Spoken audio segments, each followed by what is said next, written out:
The Biden administration is seeking to ease restrictions to US weapons stockpiles that are based in Israel, which, by the way, I don't think most Americans were privy to. I certainly wasn't aware that this was going on. But if Biden gets his way, it would allow for the Israeli Defense Forces to have near unlimited access to this weaponry. And look, the restrictions are put in place for a reason, and we're gonna get to that. This news comes in an alarming report by Ken Klippenstein of The Intercept. Let's get to those details. Now, before we explain what restrictions the Biden administration wants to remove, we need to actually understand what these stockpiles of weapons are. And they're apparently scattered all around the globe, but we certainly have a stockpile of weapons based specifically in Israel.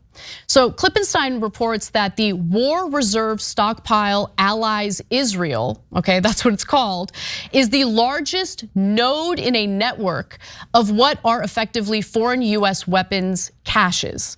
Now, the United States is only supposed to spend $200 million a year restocking the weapons stockpile in Israel. But keep in mind that that's about half the total amount that the United States is supposed to spend annually on its international weapons stockpiles. So when you take a look at all of the money they spend overall every year, their budget every year for these international stockpiles, about half of that is spent specifically on the stockpiles based in Israel. Now, these stockpiles, for good reason, are subject to all sorts of regulations and restrictions. For example, Israel is normally only allowed to access obsolete or surplus classes of weapons, according to Al Jazeera. However, what the Biden administration wants to do is basically get most of those regulations removed, specifically from the stockpiles based in Israel, so Israel can access them more easily. The White House's supplemental budget request would remove the annual $200 million spending cap for the stockpile, meaning he would like to be able to spend even more money on that stockpile in Israel. Allow Israel to access any weapons in that stockpile without any concessions. Okay, and shorten the advance notice that the White House is required to give Congress before a weapons transfer takes place. Meaning that this is an effort to make the weapons transfers less transparent, more opaque. Why? Like, why the need for secrecy when it comes to these weapons transfers? I think that's super shady, super weird, and I wanna know exactly why Biden thinks that's a good idea. Now, Josh Paul, who's the former State Department official who resigned over US arms assistance to Israel, spoke to The Intercept about this, and here's what he had to say. The president's emergency supplemental funding request would essentially create a free-flowing pipeline to provide any defense articles to Israel by the simple act of placing them in the Israeli weapons stockpile or other stockpiles intended for Israel. Okay, now Biden's supplemental budget request has already passed in the House. All that needs to happen now is the passage in the Senate. I really don't see any reason why it wouldn't pass in the Senate. There aren't enough senators who are against providing unwavering support to the Israeli government and the Israeli Defense Forces. It hasn't happened yet. I could be shocked and surprised by the failure of this request or this proposal to pass in the Senate. I guess we're gonna have to wait and see. But it's important to make clear that this isn't the Biden administration's only attempt to escape accountability for their support, unwavering commitment to Israel.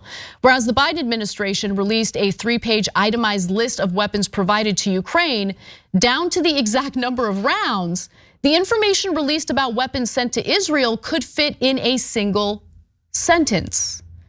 National Security Council spokesman John Kirby stated in a press conference, for instance, that the US is simply trying to protect Israel's operational security, but he doesn't really explain why they were so transparent with the assistance in regard to weapons for Ukraine, but want more secrecy when it comes to weapons transfers for Israel. William Hartung, a fellow at the Quincy Institute for Responsible Statecraft and an expert on weapons sales, explained that the real reason is probably this. I think the purposeful lack of transparency over what weapons the US is supplying to Israel on a daily basis is tied to the larger administration policy of downplaying the extent to which Israel will use those weapons to commit war crimes and kill civilians in Gaza. And I think that's actually a really good theory.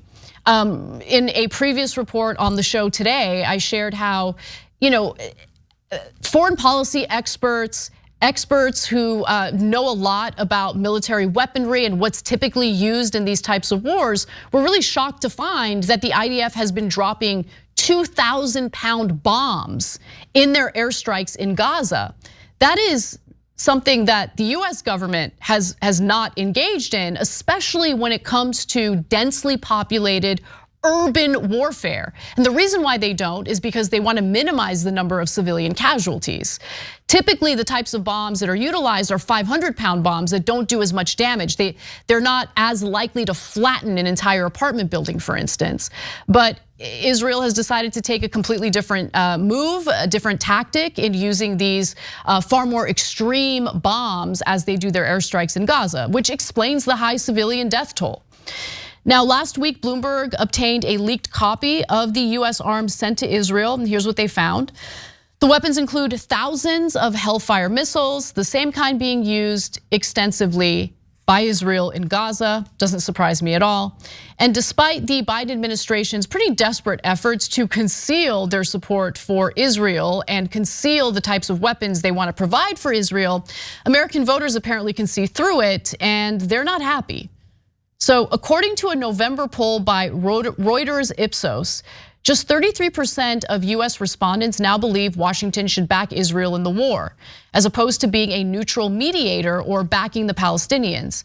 At the same time, only 31% of US respondents support sending Israel weapons, compared with 43% who oppose. Public opinion has flipped pretty dramatically from feeling deep empathy and support for Israel following the terrorist attacks that were committed by Hamas on October 7th, to now feeling a lot more sympathy toward Palestinian civilians because you see the absolute destruction that has taken place in the Gaza Strip. Half of the buildings completely and utterly destroyed. Nothing for these Palestinian civilians who have fled to the southern region of the Gaza Strip to return home to. Okay, you look at the thousands of innocent civilians, a vast majority of people represented in the death toll happen to be innocent Palestinian civilians. That type of brutal military action in the Gaza Strip, of course, is gonna flip public opinion from being in favor of Israel to being, I don't wanna say against Israel, but really questioning whether the US support for the Israeli government, regardless of what the Israeli government carries out, they're just not in favor of it anymore. That's totally flipped now. So it's something that I wish the Israeli government was smart enough to take into account and maybe shift gears a little bit as they move forward with this war. But something tells me that they're defiant. They're going to continue carrying out these airstrikes as soon as the pause in bombing for the hostage exchange commences. We'll see how it all plays out, but it's really depressing to see the Biden administration engage in more secrecy and efforts to engage in more opaque weapons transfers between the United States and Israel. Thanks for watching. If you become a member, you get to watch all this ad-free, except for, of course, this ad. Still, hit the join button below.